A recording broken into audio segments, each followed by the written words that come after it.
It's a pleasure to welcome two very special guests today, Andy Flannagan and Roger Allen. Andy's in Exeter and Roger's in Bristol. And so I'm Mark Cowley. I work for Gather Movement. We're a small team of which Andy is officially part of it now, along with Kay Greaves, who you'll see here. We have other colleagues who can't be with us today. And the Gather Movement is supporting churches' unity movements across the country that are seeking the transformation of their places, socially, culturally, and spiritually. And I'll just take this opportunity as people are joining us now to show this quick slide by way of an introduction. Gather have observed that there are typically six foundations that exist in unity movements where they're flourishing.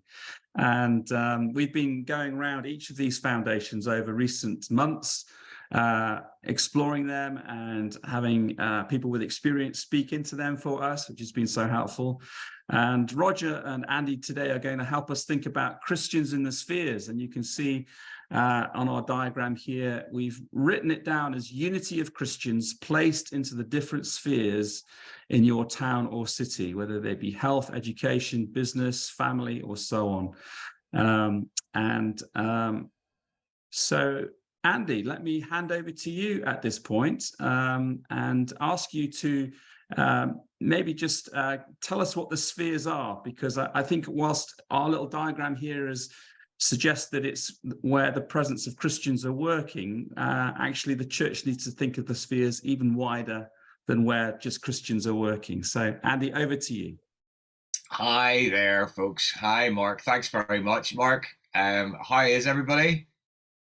Lovely to see some familiar faces, and lovely to meet some new folks as well. It's great to be with you. And yes, I think Mark's being a little bit unkind to the hexagon there. I think the hexagon's brilliant, actually. I think it doesn't just talk about where people are working, it does talk about family there as well. And we'll sort of unpack that in a moment as to why the whole model of the seven spheres, how and why that exists. I think that the hexagon, I think we wanted to show it at the start just today because it's been really clarifying for many folks in terms of understanding what we mean when we're talking about the spheres, that actually there is fantastic collaboration going on in so many of our towns and cities in joint projects on homelessness, joint projects on young people, joint projects on this, that, or the other, that obviously impact a sphere such as an area such as housing, or that impact an area such as youth work or such as education, doing joint working on the schools. But actually what we're talking about specifically as a discrete work, we're blessing and encouraging and loving all that other stuff that's going on that's in a more project-based collaboration space.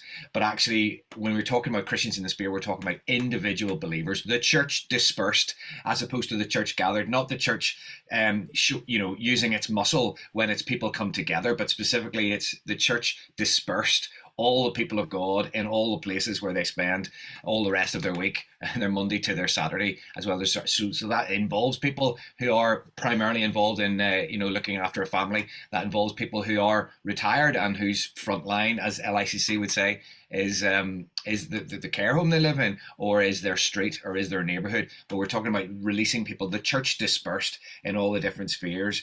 And that we're specifically thinking of the spheres because research by sociologists through the last few decades have shown that actually there are 7 primary spheres that influence culture. So that we're not just trying to support, even though these groups often do act to support believers in those specific workplaces, as Mark has just mentioned. But actually what we're talking about in the spheres are what's been shown to be the primary drivers of culture. The things that cause us to believe something is right or wrong. Thinking about culture, thinking about that word that comes from the same root as the Latin word, as the word that gives us the word cult. It's that kind of invisible leadership that nobody even realizes is happening. It's the stuff that's in and around us. When you see, like, there are many things right now that people believe to be true in culture, that young people are growing up believing to be right and wrong now in culture, that 25, 30 years ago they wouldn't have thought were right. There has been a culture shift, and those folks have looked into what has brought these culture shifts. And Alan Platt, who we've often had speaking to us in and around Gather, says that it's all very well to talk about, it takes a village to bring up a child.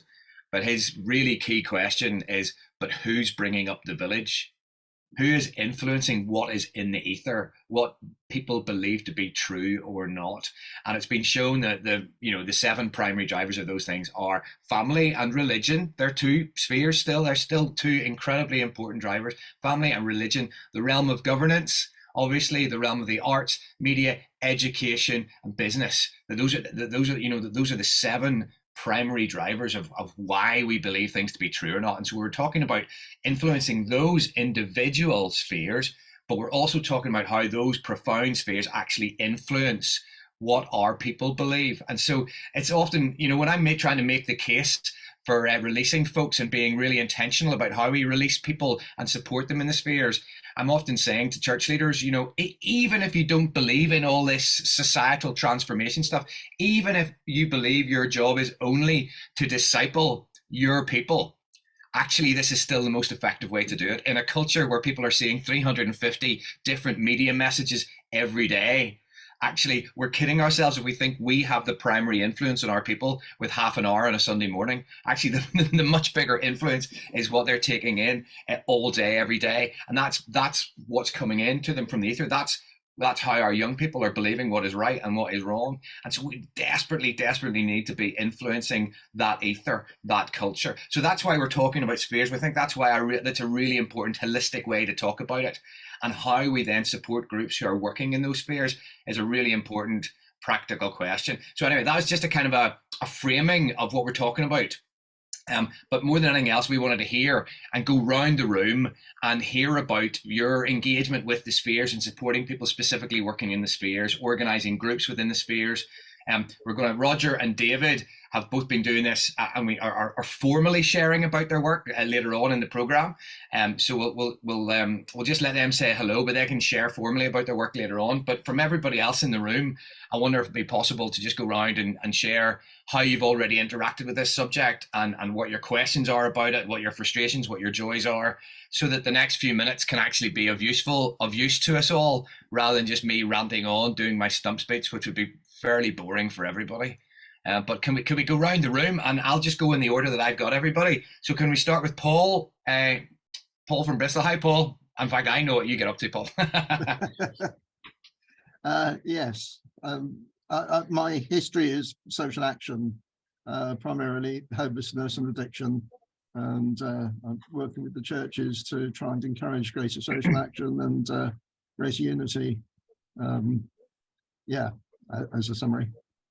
Great. And in terms of sphere-based groups or sector-based groups, Paul, what's your experience?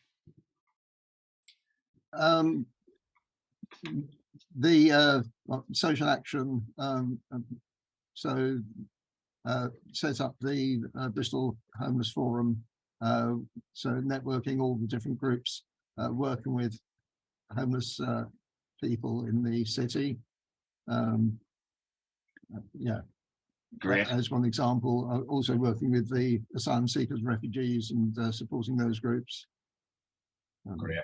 Oh, thanks, Paul. And I know Paul's also been instrumental in bringing some folks in politics together in Bristol as well. You're being very humble, Paul. And I'm going to go to Simon next. Hey, Andy. Nice to see you. How are you doing? Sir, yeah, very well. Good. So I'm in Ipswich, and the Unity movement here has only been going for about 18 months now in its current form. So we're relatively kind of new in stepping into this space. I think my challenges are around inevitably the sphere groups that we bring together want to engage strategically in changing the atmosphere within their areas of influence. Great. So we get really mixed up, I suppose, between actually whether they're support groups for people in helping them in their discipleship within the sphere, or whether they're actually strategically thinking about how you transform healthcare across the whole of Ipswich.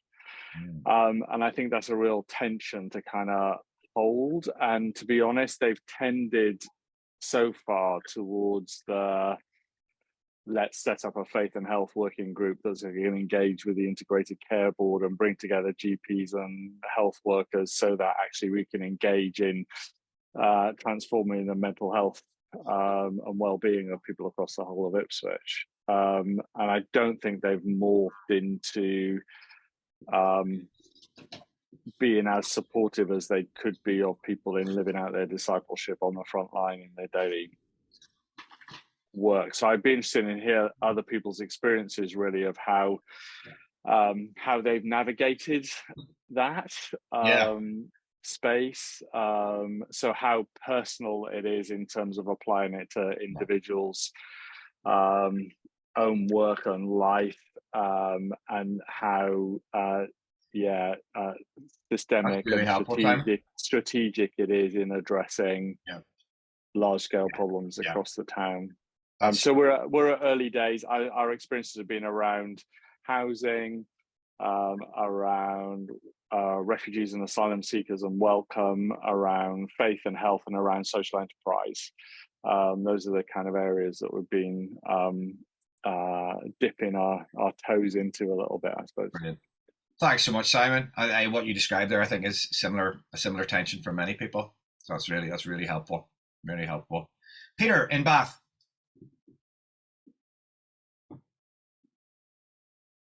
Unmute yourself there, Peter. Hello. Hello. Sorry, Andy. In Bath, we have a lot of social action projects that have gone on for a long time.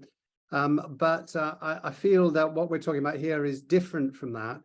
As I understand it, we're talking about the LICC platform of us as the churches encouraging people in different sectors of the community to be Christians at work. At least that's how I understand it. And frankly, I'm frustrated that I think very few of our churches have ever picked up on that in order to affirm the doctors or affirm the nurses or whoever else who are in their church communities.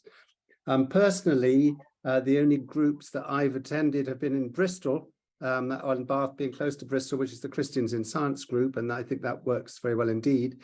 In Bath, we've recently started a Kingdom business group, which is good, but it's the only one that's specifically based on bringing people together from the same sector in that way. And we do have some experience of, in theory, sitting in an office and saying, let's start some spheres. If we put it on the website, then people who are interested in a particular sphere will come and contact us, and then we can start off a group. Nothing happens. And so I think actually the key to it is for each of, whether it's 7 spheres, it's gradually finding leadership people for whom that's really on their heart, and then supporting them rather than going around to people saying, we've had a really good idea and we want you to do it. Okay. Yeah, that's really helpful, Peter. Thank you. I've got David next. Is that me, Andy, or is it a different David? David Suffolk. David, sorry, apologies. Go for it. Yeah, just say which one it is. Go, David. Hi all. I'm fairly recent in Suffolk, only December 21. So most of my experience is Great Manchester. So that's where I feel from. David, sorry, can you make yourself a bit louder for us all? Is that possible?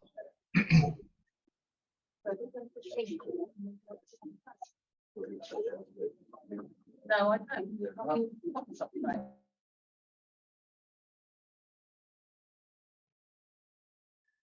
While David's doing that, I'm going to move on to David. Better. Oh, lovely, wonderful, great. Go for it, sir. Change the mic. So most of my experience until recently was Great Manchester, really in the homeless sector, both in the borough of Bury and Great Manchester. I've deliberately put rural Suffolk. I know Simon well. Rural Suffolk's a bit different from Ipswich, very loosely populated, centres of population all over the place.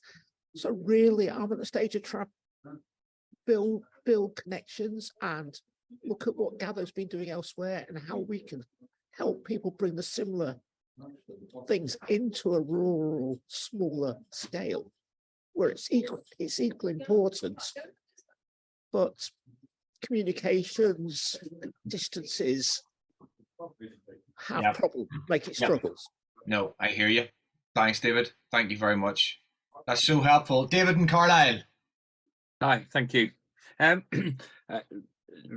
Equal the same to David. We're relatively new here. I've been involved in various things in my previous appointments in Lincolnshire, including with their Active Faith Network and things like that.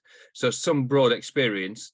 But here, we're just at the start or at the cusp of looking at what we do. We've got a Churches Together group that doesn't include everybody, but a good group for those who come. We've got across Cumbria, we work ecumenically, so we're all in mission communities, Methodists, Anglicans, United Reformed Church, and Salvation Army. So there's a different mission aspect, but that doesn't really touch and reach into social action, social justice.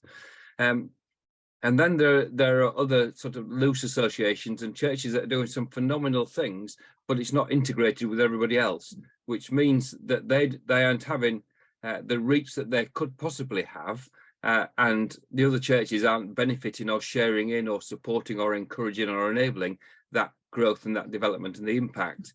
So we need to do something, and we're just at a phase now as to think, what do we do? We don't want to suddenly start a new organization and get everybody's energy and effort into trying to sit together and work. You know, we want to keep all of these separate things flourishing, but we need to have an idea, partly to see what God's doing, but also to see how we can all join in and share together. Because some congregations are really good at one thing, and other congregations have one or two people who are eager to start the same thing. We don't want to duplicate, we want to put them together.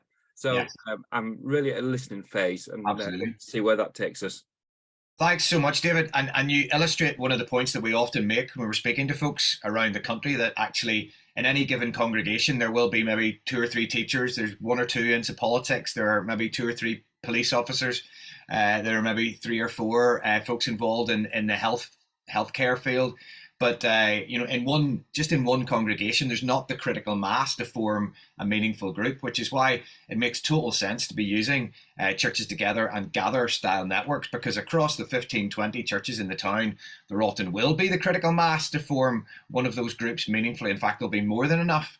And so that's why it seems to me that these 2 threads have come together beautifully. The desire to do this stuff over the course of the last few decades and the actual growth of the Gather network means that actually you now have a healthy relational spine on which these groups can hang. And actually these groups not only can operate effectively and be sustained by the kind of by the lifeblood of a unity movement, but actually they also have some actually, you might say, authority operating over them as well. They're actually feeding into the bigger picture. They're informing what the broader church looks like in the area, and they're not just floating off as para-church agencies, as often these things have been in the past, you know, especially with the sort of the business people's networks that tend to pop up here then everywhere, because there are, you know, lots of entrepreneurs involved, which is brilliant, but they always want to do their own thing rather than actually it feeding into the broader picture of church. And so I think there's just a huge opportunity with what we're seeing. And that illustrates it so brilliantly, David. Thank you. I'll unashamedly drop things in here as we go. Simon in Derby. Thanks, Andy. So helpful hearing where others are at. In Derby, I would say engagement in the spheres has been pretty sporadic. We've had some involvement in fostering and adoption, refugees, asylum seekers, social enterprise leaders. But I think what we're seeking to do in this next stage is to align our prayer strategy with the spheres as a way of gathering interested people in those spaces. So over the next 2 years, we're thinking of having a series of different prayer gatherings focusing on the different themes of the spheres, just to get some momentum around that.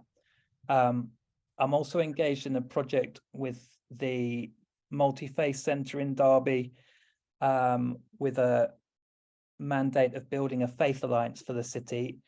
And in that setting, the voices are coming from some of these other spheres, that they want to hear the representation and the voice of the faith communities in some of that strategic decision making. So feels like there's a good opportunity to join things up at the moment. But yeah, I think we're coming from quite a long way back.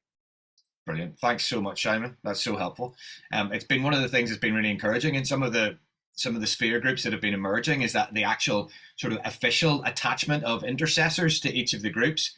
Because quite often what you'll have is like, you'll have a lot of people in a town in a unity movement who are the passionate prayers, and they think, all right, no, those are the activists who'll get into the sphere groups, and we'll just keep on doing the intercession. So certainly what worked really well in Luton, I'll come to you, Roger, yes. Certainly what worked really well in Luton is finding the intercessors and the folks who have a passion for praying, and actually sort of delegating them off to a sphere group that they have particular passion for. So it's not just the teachers on the front line, but it's 2 or 3 people with them who have got the chance to support them pastorally and intercessorily as they pray together. Roger.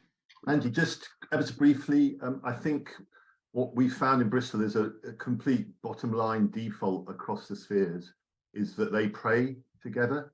And they do have, yes, some intercessors helping them and working with them, but actually all of them can pray as well. Oh yeah.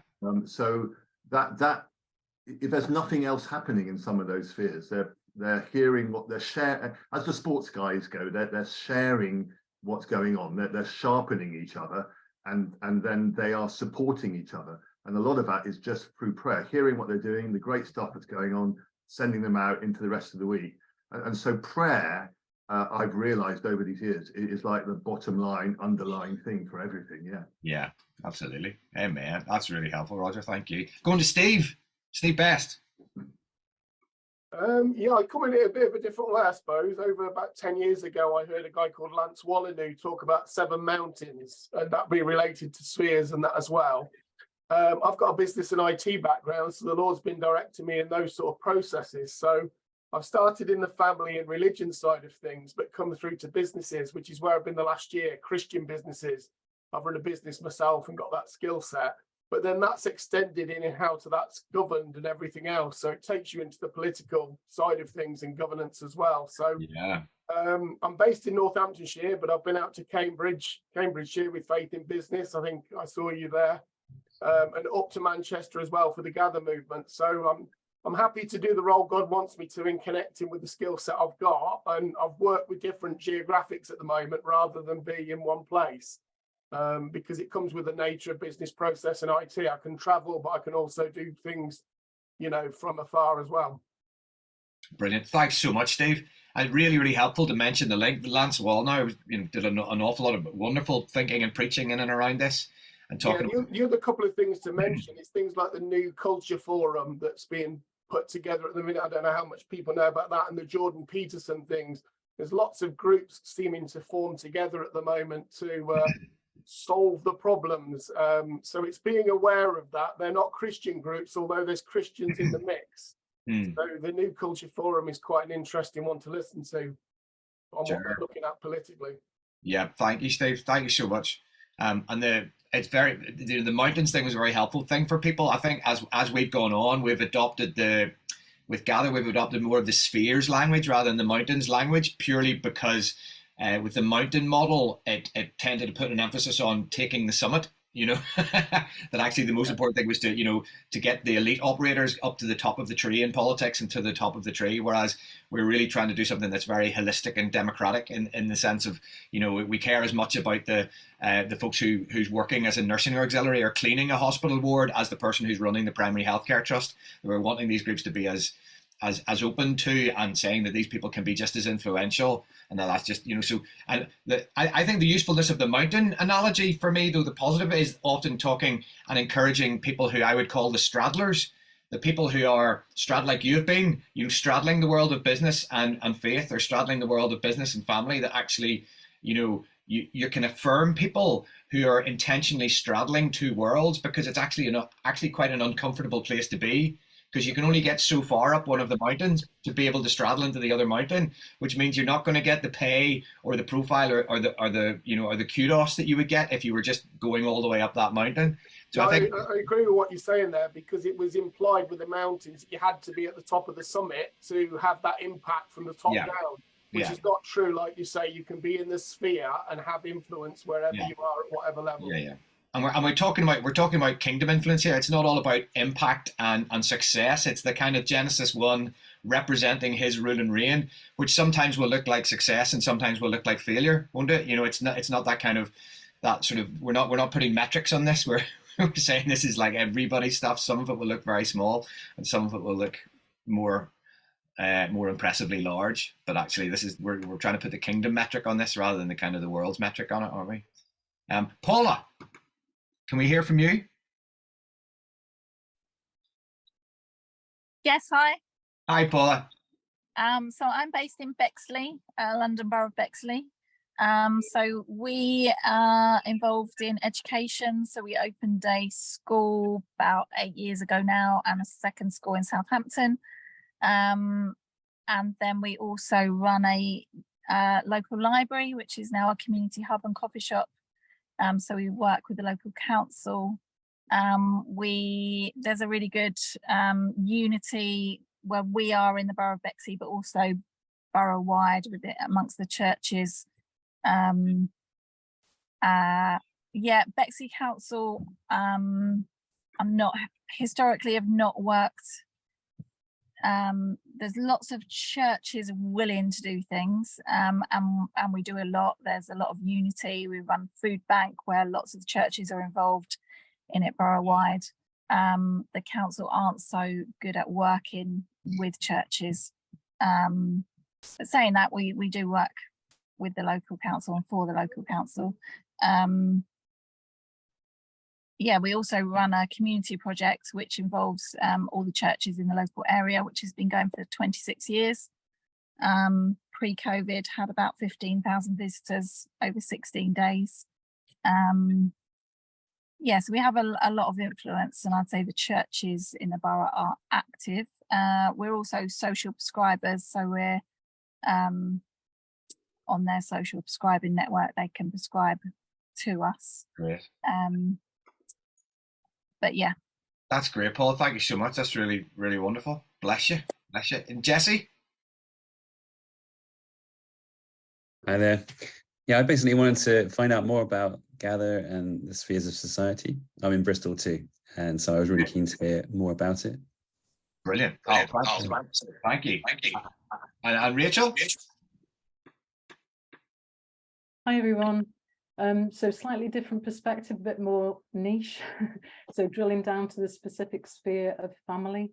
So I work for Spurgeon's, which is a Christian children's charity, working with children and families, but the majority of our work currently is under contract to local authorities. So children's centres, young carers, some prisons work. And so, yeah, it's the sort of it's the straddling thing that you were talking about before, Andy, one foot in the statutory world, but working with churches in the communities where our services are based. And in some areas, particularly in Kent, some of the services there, it's the other way around. So the focus is on the church, but linking in with the local authority, and just, you know, some of the tensions, but also the big opportunities that brings up. And in Birmingham, where I'm just interested to hear, sorry, I missed your name, but the guy from Derby, interested to hear about the Faith Alliance, because that's a big thing in Birmingham. You're not just working with churches, you know, it's an interfaith connection. So brilliant. Thank you so much. Thanks, Rachel. Thanks, everybody, for sharing. That's really helpful to get a bird's eye view of where we're all at. So we give a kind of a philosophical thought in and around the spheres and why we're there, and the influence of culture, and theological nugget. Just one nugget really is to try and frame the whole thing in terms of discipleship. We mentioned earlier that actually that's mostly what gets church leaders going, oh, right, okay, maybe we should be engaged in this. That for as long as the sphere stuff is in the kind of the missional transforming society space of our heads, it always feels a little bit extracurricular. You know, it's out there, we'll worry about the discipleship and then we'll do that. But the truth is, as we all know, that we are often experiencing the most discipleship in those places of stretch, in those places of challenge. Those are the moments when we hit those ethical challenges in our places of work, in our places of mission. Those are the times where we actually are shaped and formed, that's where the discipleship is happening. And we're realizing, I think, as the church, that we're not particularly well tooled up to be discipling people in those areas. You know, my friends, when I was living in London, you know, vicars in the East End of London would often come and say, look, Andy, I've got this wonderful guy in my congregation and he gives lots of money to the collection. But he's an investment banker, and I don't understand for a second what he does on a Monday morning. So I don't know if it's ethical. I don't even know if the entity he works for is ethical. I don't understand it. It's beyond me. And in, you know, in many ways, how could a church leader ask the right questions to hold somebody in that role accountable? How can they encourage them accurately? Unless we, you know, start having to bring your pastor to work day, that everybody ends up going on, you know, but then you multiply that by the 50 other career paths in a congregation. And like, how can a church leader, especially if it's a church leader on their own, get their heads around all those areas of work and life enough to be able to accurately challenge, hold accountable, and disciple people in the midst of those places? And, you know, the obvious conclusion one comes to is that it really has to be the other Christians who are involved in those fields, who know the right questions to ask, who know the best way to support and encourage, either prayerfully or practically, or maybe even financially, who can actually come together and support one another, who are also involved in that same mission field. And I can sit here today and testify to both my time when I was a doctor, working with other Christian doctors, praying with other Christian doctors, then in the arts, with music, through Artisan that Steve Cole ran, bringing Christians in the arts together, and now through Christians in Politics, that the most profound moments of prayer and discipleship in my life have happened through those groups. Through those groups of shared people, because you're sharing the battle, you're sharing the mission. It's that shared task that really can bring people together and bring incredible discipleship, rather than, much more so than just the kind of 7 or 8 people sitting in a small group sharing about their way of life, when actually, to be honest, you're the expert in your world. And so with the other 7 or 8 people in your small group, you can bluff your way. You can sound like the expert. You can dodge the questions if you want to, because you know that world better than anybody else in the room. Whereas you really need the challenge, where you need the sharpening. We need the iron sharpening iron that can happen in these groups, where we actually are sharing something and we're engaged and involved. So that's the personal discipleship aspect. But then you've also got, as Simon said, this desire to see that sphere of life transformed, to see education in that borough doing what education should do and has always been designed to do, to see the media doing what the media has always been designed to do, to tell the God stories, to tell the good stories. So you've got this tension, but I think the discipleship naturally comes in the mission. And I think if we can encourage people that the discipleship comes in the mission and the support comes in the mission, that's when you really get action happening. We find, especially with Christians in Politics, that actually if you just set up a group where it's just trying to get the Christians together that are all involved in a certain area, that it can become a bit staid and it can become just another club.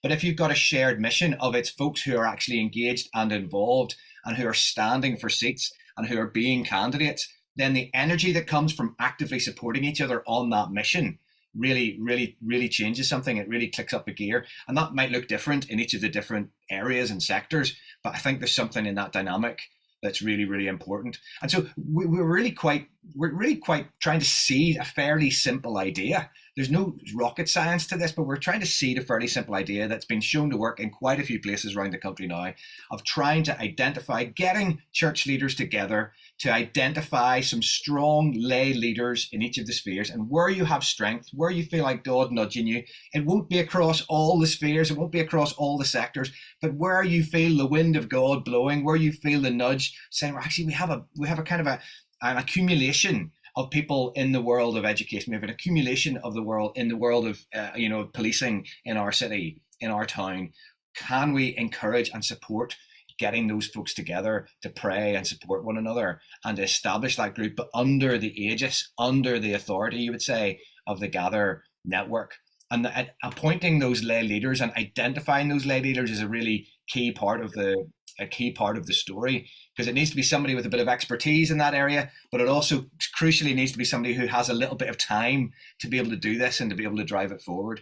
And what it looks like, we'll get into the practicalities of some of the examples of that. But before we go any further, I wanted to bring in Roger and bring in Dave, who have been doing an amazing job. Roger birthing some of this from the very beginning in Bristol, and Dave doing an amazing job in Leeds, specifically, I've been privileged to watch the fruit of what Dave's been doing just even in these last few days of seeing so many people involved in Dave's Christians in Politics network in Leeds being elected to seats all over Leeds and wider afield in the last few days. So we'll just very quickly, for a specific example of that, an encouragement, go to Dave, and then Roger will give us a little bit of the broader story of how this has evolved in Bristol. Thanks, Andy. Cheers. Yeah. I'll just give a quick oversight really to some of the stuff we're doing in Leeds and some of the patterns of behaviour that you might find in your own areas. So in our own city, as well as having lots of stuff going on around poverty and social justice, we have Christians in Business Network, Christians in Media, which has just got set up, Christians in Politics, as Andy just said, the Christian Medical Fellowship, as well as we've got a kind of Leeds Teaching Hospitals network. And we've got an intercultural forum as well, which brings people together who are working around different nationalities.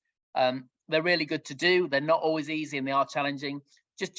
One real fundamental principle: sphere groups survive and thrive better when they have outside support. So Gather Leeds, which is the kind of part of the unity glue, if you like, of the city, is constantly trying to support these groups. And what does support mean? Show up. Yeah, showing up at the meetings. That is so crucial if you want to. Sometimes the gatherings are quite small, so showing up, saying we're here from Gather Leeds, we're backing you. That is so important. If you want to see stuff thrive, it's really important to do that, because it's lonely and isolating to organise these sphere groups, and that's really important.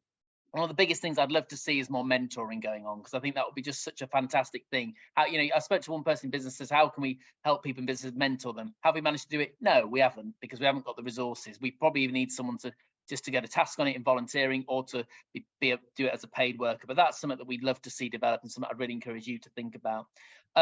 Just some real practical stuff, really. I guess we just set up a media sphere that came out of a citywide conversation called Movement for Recovery, which is taken off the Gather stuff that you do. And that was where we had 100 people on Zoom, break them up into different spheres and community and action stuff. And that was really good. And we've set up a Christians and Media group out of that. But even on that topic, Christians and Media becomes media and digital. Should it become media, digital and the arts? That's the conversation we're going to have. Just an interesting dynamic around media and how that overlaps with the spheres. In business, there's a massive difference between someone in business who is paid to do what they've got to do and someone who's a volunteer in business. Just be really aware of that pattern of behaviour, because it's very different. And how do we find someone who can coordinate and bring people who are different and have different perspectives in business together? I'd really encourage you to think about that as we work through how to bring people together in the spheres. Health. We have the Christian Medical Fellowship. That's part of a national Christian Medical Fellowship, which really helps things to keep going, even when they slow down. But a tough time recently with various people stepping back from coordination. But because it's part of a national network, it really helps. It's got outside support. I think the final thing I'll just say is that Christians in Politics has been a privilege. But Andy Flannagan, we would not be doing it if it wasn't for Andy. He came to Leeds in 2018. An outside organisation, additional support. We need additional support because it's so damn difficult to run these things.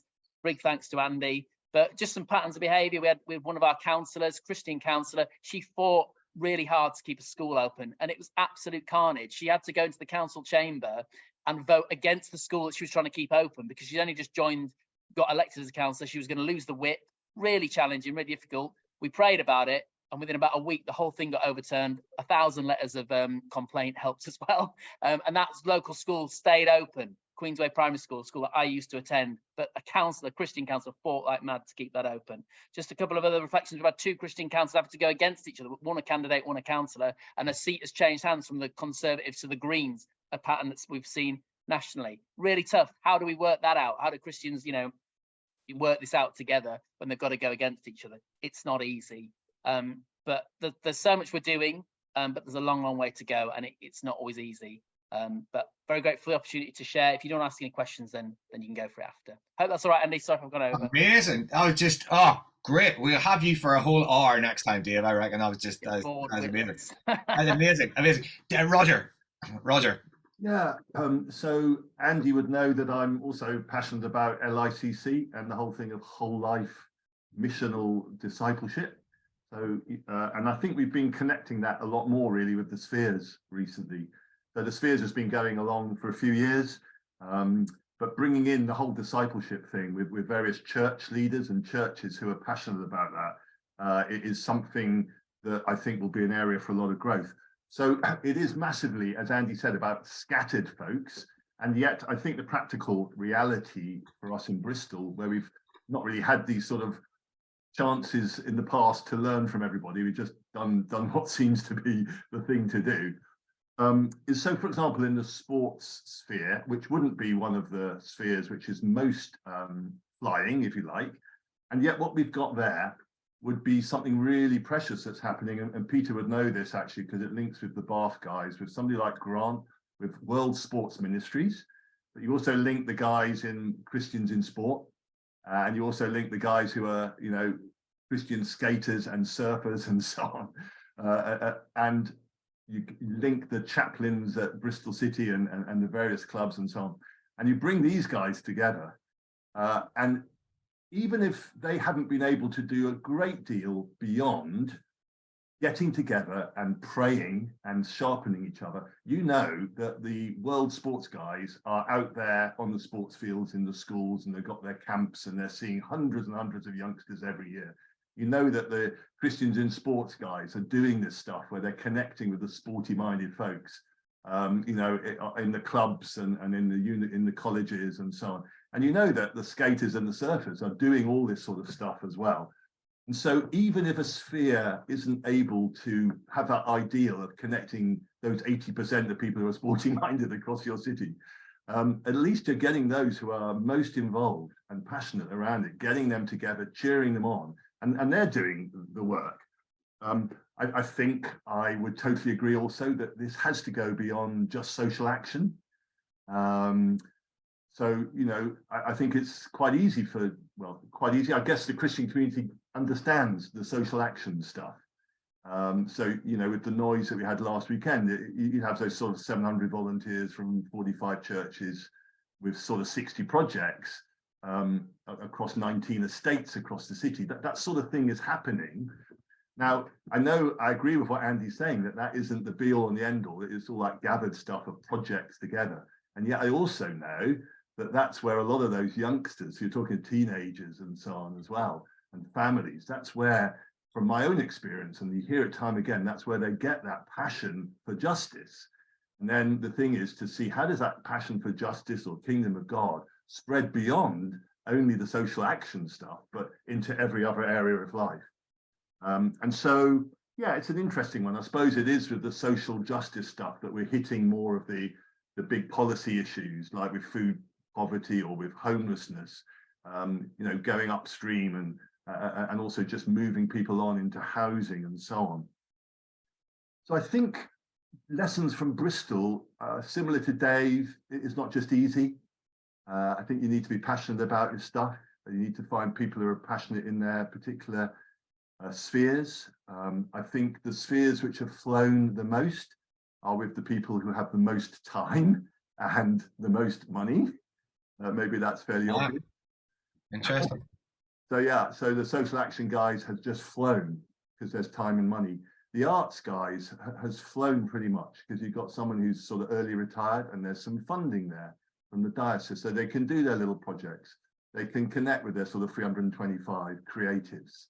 And yet alongside that, you've got the media guys, where it hasn't been easy. So over the pandemic, Dave was saying there are times we don't have a facilitator. And so at that point, the arts guys have taken on board the media guys, and we're again partnering. And I think partnering, and Dave's mentioned that, is key. So we've always partnered with Christians in media, and they're wanting to set up these little regional media hubs now. And so we've got something coming up, you know, at the end of May, where it's the arts guys and it's the media guys and it's Christians in media all working together to have a bit of a gathering to connect with those who are passionate. I think my last, I mean, there's so much I could say, but aware of time, happy to come back and chip in with anything else. I think we've found within the workplace, again, partnering with Transform Work UK to be really helpful. In Bristol, you know, they'd have their sort of 30 or so Christian workplace groups. And I guess with us, that sits with the business and workplace sphere, because they're the ones, 80% of those are sort of in the professions or whatever, Rolls-Royce or Aviva or whatever, the lawyers, all these sort of guys. But we're also wanting to encourage that more with the health sphere guys. So the health sphere guys at the moment seem to be more, you know, the healing on the streets guys, the guys who are, there's about 11 or 12 organizations across Bristol who are involved with sort of inner healing or therapy, and it's those guys. We're trying to link, so far I think we've had gatherings maybe 50, 60 of sort of the healthcare professionals from time to time. It's trying to link all of that together, not to split it off in some sort of sacred secular divide sort of way. And how you do that, well, it's not easy. But I hope that throws in a few little thoughts there. Roger, thank you. Yeah. That's brilliant. Thanks so much, Roger. And since you mentioned the sacred secular divide, is exactly what I was about to share. Mark Green's famous statement that in every decade since the Second World War, a different theologian has won the secular sacred debate. You know, has blown the sacred secular divide out of the water. You can go your way through Stott, Newbegin, blah blah blah. You know, you could go all the way through the decade, and a different theologian has won that debate in every decade. And Mark Green would say, you know, and it's good to re-win theological debates. We need to do that in every generation. But he also says this: that secular sacred debate divide explosion has happened in every generation, but it has never led to a functional change in the church. And I guess so this idea of the sphere stuff is not just a nice little idea to try to be missional in this corner. There's actually a fairly grand goal behind it all, which is actually to reshape what it looks like to do church in the UK, that actually the edges between congregations would be blurred, because folks are not just finding unity for the sake of it in that ecumenical way we do when we have to do the one service per year to come together to sort of pretend that we like each other. You know, this is actual functional missional unity being forged by people who have a similar mission field, who are coming together, and that inevitably makes it a little bit messier between congregations and blurs the edges. And it also changes where probably I would hope that church leaders and church teams and church staffing arrangements shift, because we are tipping the pendulum, unashamedly away from the gathered towards the dispersed. You know, could we cope with our gatherings being only 80% as slick if we had a bit more resource and people had more time and there were some support workers to really resource our people in the spheres? You know, we're unashamedly hoping and praying for that sort of shift, that this sort of groundswell stuff does make that shift happen. So yeah, it's good to be honest about that.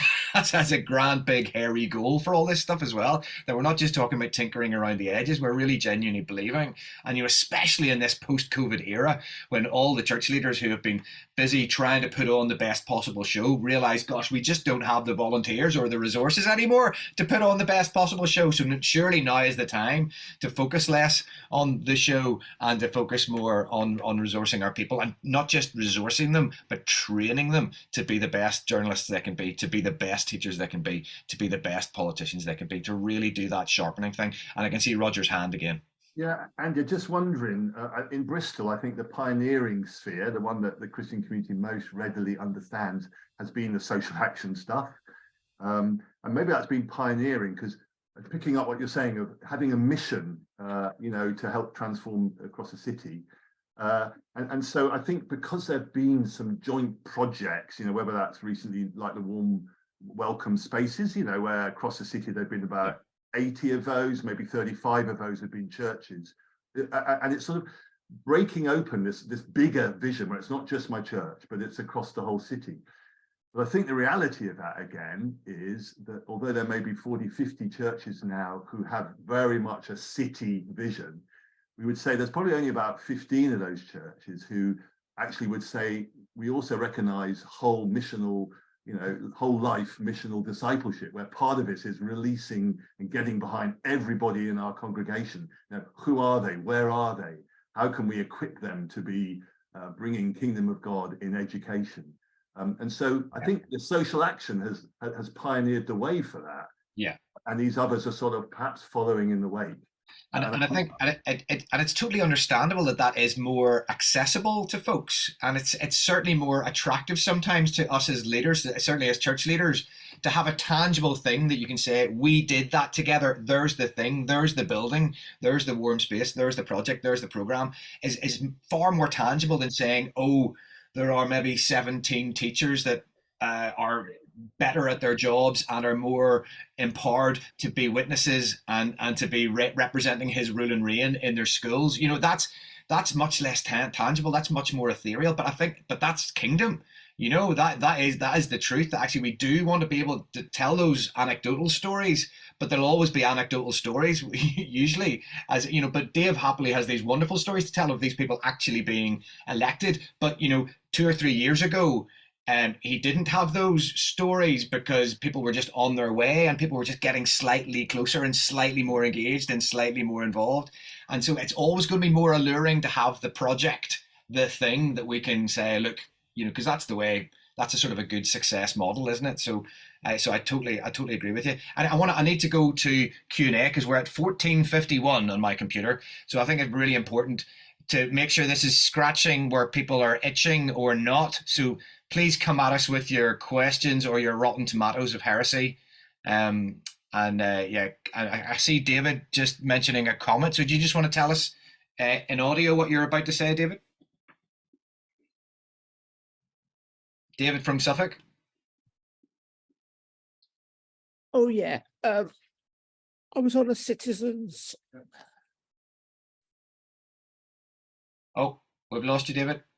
Oh no, I was on a Citizens UK call last week, and in a one-to-one, the person was a Quaker. They told me a great story which really rang in response with what Andy, I think, has just been saying.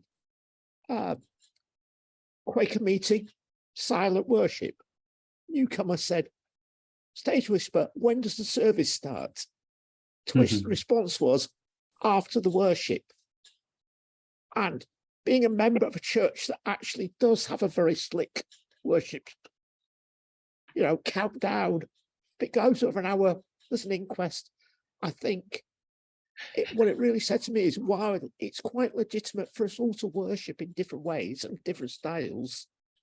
What isn't legitimate is that we don't get involved in service, which many of us would call actions, together as a part of it. Thank you, David. That's really helpful. Thank you. That's a great story. Any other questions specifically in and around the theme of today, in and around actually getting these sphere groups set up in our towns and cities, the challenges therein, the joys therein. What would you need? What resourcing? What help would you need to get these things going? Do you want to get these things going? Those sort of questions.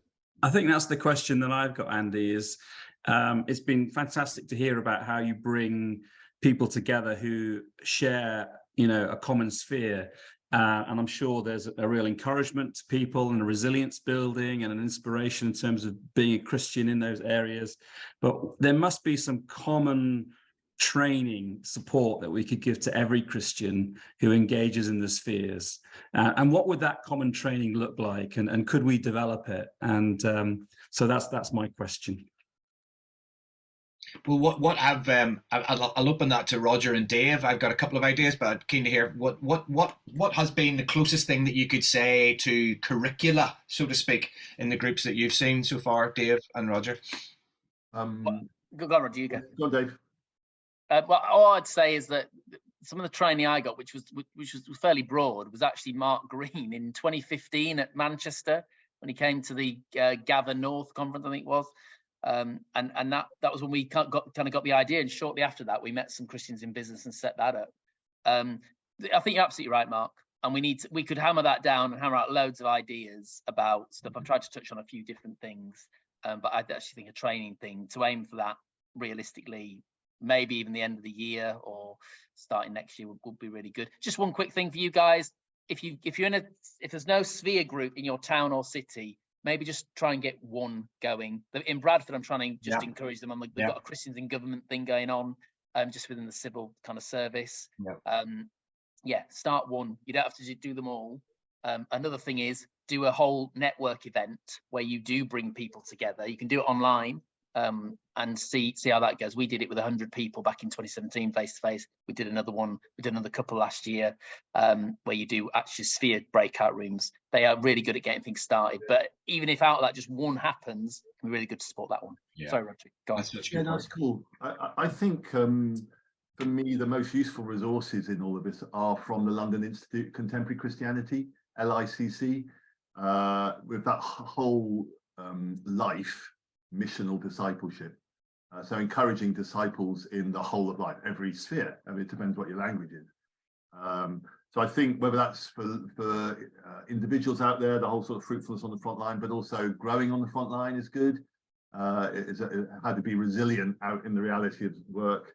And I think that's good because it's for church leaders, all sorts of stuff which can help change mindsets and theology for church leaders, but also for people. I think ICCC, International Christian Chamber of Commerce in our business sphere, they do something called Transform Working Life.